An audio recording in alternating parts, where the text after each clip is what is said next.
I'm trying to steer away from ecology because आपका दिमाग already पका हुआ है उससे, you know.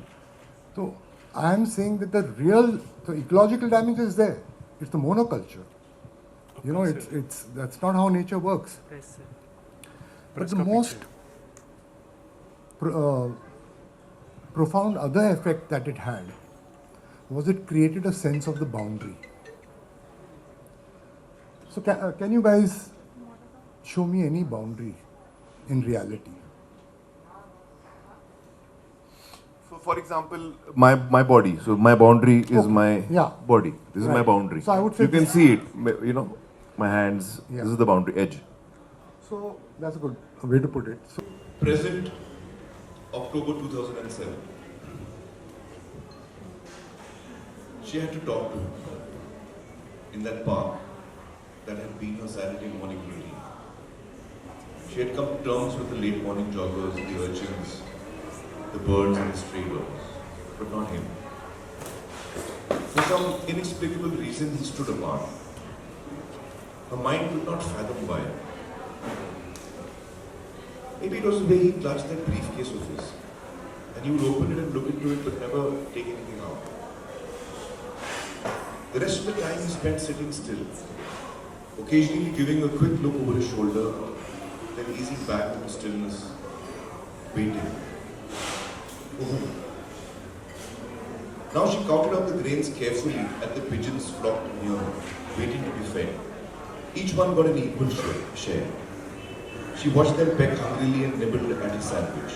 It was a perfect circle by now. Then she spotted him, heading for his favorite bench with his briefcase stiffly held close to his side. How could she possibly ask him what was in his briefcase? She had not spoken to anyone except her family for so long that she did not know what people said to each other. But it was the only desire that had sprung in her mind in a long, long time. And now, here he was, entering the park. Would she have the gumption to ask him? Instead of sitting at his usual place, he cut right through the park. A marked deviation from his weekly routine. There was a definite purpose in his movements. He stopped near a pile of long, colored plastic pipes stacked on the side of the road. Casting a quick look around, he lowered his brown leather briefcase to the ground and sat down gingerly on the stack of pipes. His hand slipped something out of his pocket, then fell by his side. He began a slow, covered but strenuous action that was reflected mainly by the set look on his face. She forgot all about his bag and its possible contents, peering at his new activity with unconcealed interest. The strenuous action stopped, and he got up. A section of the pipe he had been sitting on was now dangling from his right hand. That's when he noticed her. His eyes froze on her as though she was the guilty one. Without taking his eyes off her for even a moment, he walked down a path that circled the park towards her. She watched him with a growing sense of panic, till her breath became short and uneven, but she did not move. And now he was close enough to whisper audibly to her. "It's alone," he said, gesturing to the piece of colored pipe in his hand. She was self-conscious. She self-consciously passed a hand over her blue-cut hair. Coupled with the gaunt features, it gave her a punk look that somewhat said she was not to be trusted. She remained silent and he continued, "I'm not stealing it. I need to borrow it. It's just a loan. I did not think you were stealing. But you were looking at me. Why? I was wondering what you have in that briefcase." She could not believe she had actually said that. How audacious. How audacious she would have normally thought. But she held a gaze. It flashed fear, surprise, and then plain contempt. She did not know what caused each emotion, but she just looked back at him. She had asked an honest question, and that was that. "You have no right to ask me that," he said. A hint of aggression, but it appeared to stem from latent fear rather than indignation. Somewhere deep in her subconscious mind, she eased up and was not scared of him anymore. He walked away clutching the briefcase a little more firmly, and tried to conceal the colored pipe by holding it close to his body. She watched him disappear down a lane. She was not disturbed, but in some distant way reassured. The morning continued as usual.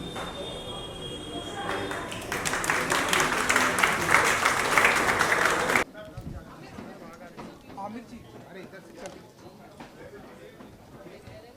Aunty के बारे में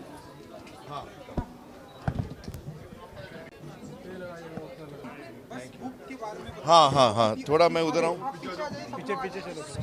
मैं यहाँ खड़ा रहता हूँ। बहुत ही अच्छी बात है आपसे सर से सुनने को मिला। जी, जैसा कि बताया कि दिमाग हो गया, बहुत सारी बातें हुई। जरा सा इस बुक के बारे में कुछ अगर आप दरअसल ये किताब है, मंसूर जो मेरे भाई हैं उन्होंने ये किताब लिखी है।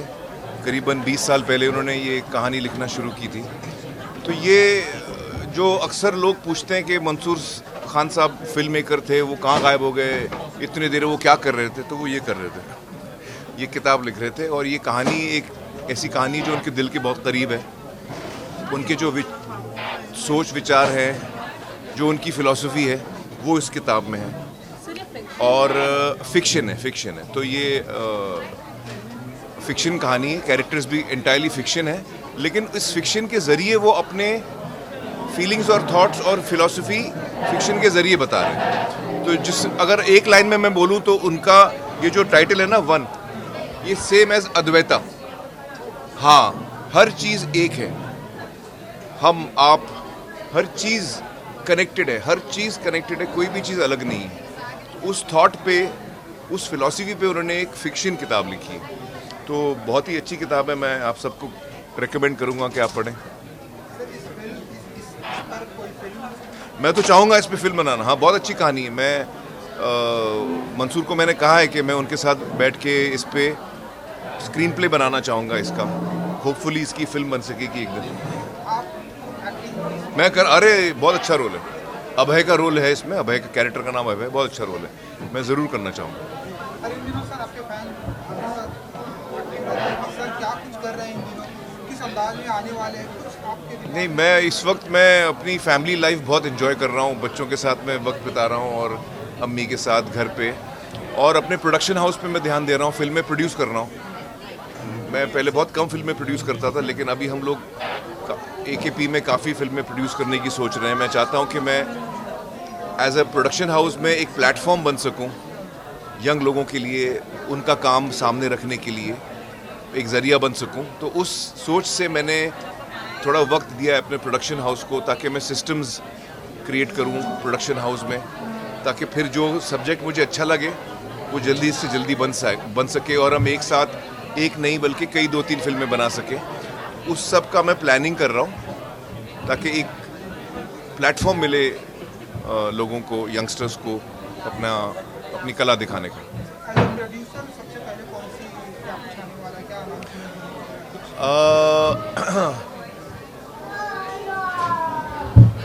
एज ए प्रोड्यूसर बोल दूँ? नहीं, आप रुकिए ना, मैं बोलता हूँ, अच्छे से बोलता हूँ यार, ऐसे नहीं। अच्छा नहीं, मैं आपको बोलूँगा, आपको ही बोलूँगा, मैं आपको ही बोलूँगा।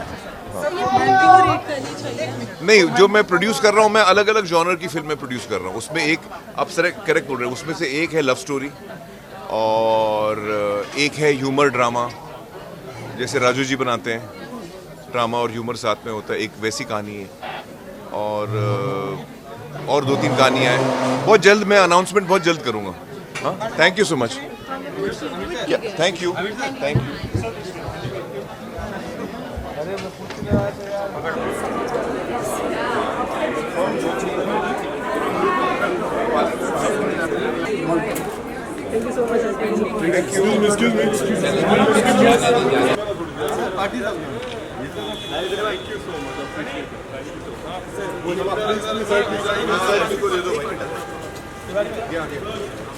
मारू भाई